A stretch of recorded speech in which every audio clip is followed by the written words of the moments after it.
Bon, je vais vous expliquer la réflexion. On est à la 8.6, les translations et les réflexions dans un plan cartésien. Je vais vous montrer comment on fait une réflexion. Premièrement, la question ici, c'est de faire subir au triangle ABC une réflexion par rapport à l'axe des Y.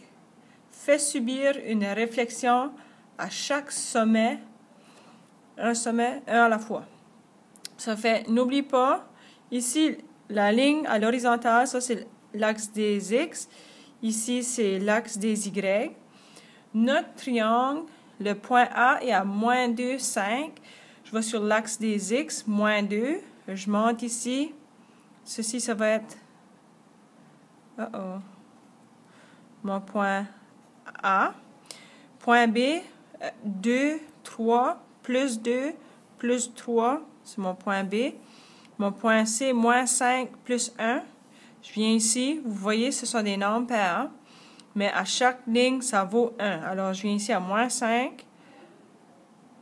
Moins 5 plus 1. Pour le point C. Ça, c'est le point B.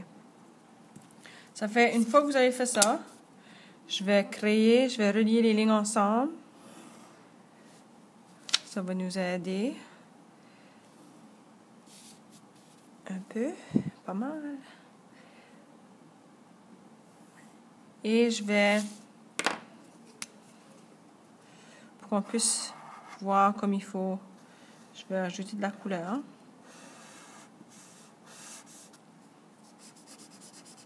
Ça fait, lorsqu'on parle de réflexion, pensez à un miroir. Lorsque vous regardez dans le miroir, c'est votre réflexion que vous voyez. Puis ici, il faut faire une réflexion par rapport à l'axe des Y.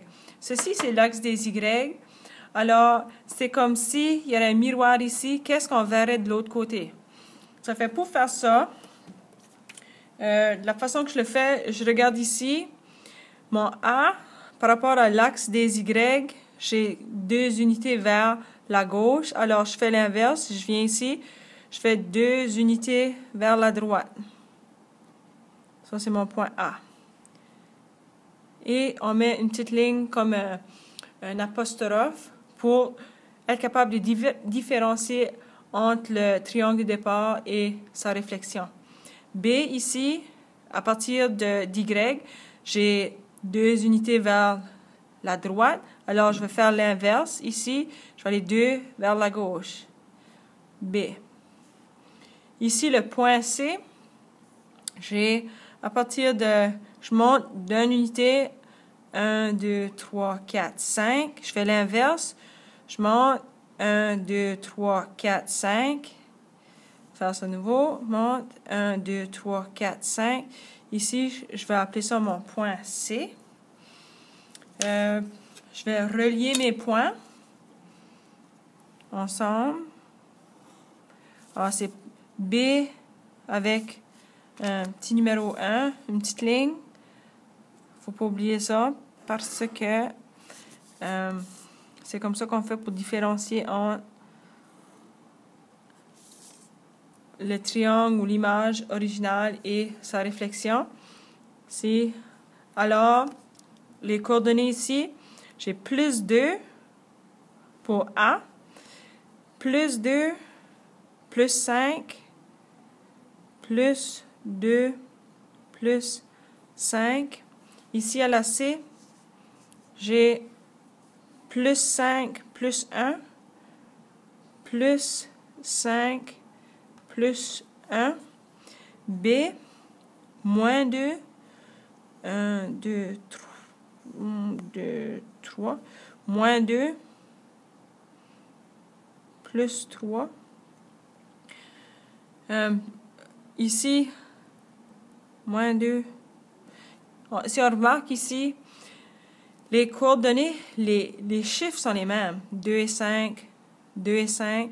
La seule différence, ici, parce qu'on a changé de cadran, ici, c'est un moins 2 plus 5. Ici, parce que c'est dans le cadran numéro 1, c'est un plus 2 plus 5. Si nous avons moins 5 plus 1, plus 1 plus 5 plus 1. Dans le deuxième cadran, comme vous le savez, le premier, l'axe des X, serait toujours un négatif et l'axe des Y un positif. Alors, pour voir si ma réflexion est bonne, j'ai ici une acétate où est-ce que j'ai tracé. Je vais vous montrer c'est quoi ça de l'air, mon acétate. Ça ressemble à ceci. J'ai tracé le triangle. Ici, ça représente l'axe des Y. J'ai mis le point où est-ce que le 2. J'ai mis le point où est-ce que le 4. Pour faire sûr, lorsqu'on fait la réflexion, que je suis toujours aligné avec l'axe des Y. Alors, si on fait ça comme ça, bon, ça c'est ma figure de départ. Et là, je fais ma réflexion par rapport à l'axe des Y. Je place le point du numéro 4, le point du numéro 2.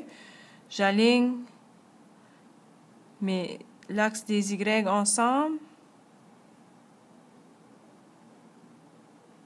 Et voilà ma réflexion.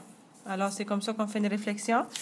Ici, alors ainsi, le triangle ABC, comme vous voyez comme il faut, il y a l'apostrophe ou le petit 1 est l'image de ABC, ça c'est notre forme originale, après une réflexion par rapport à l'axe Y.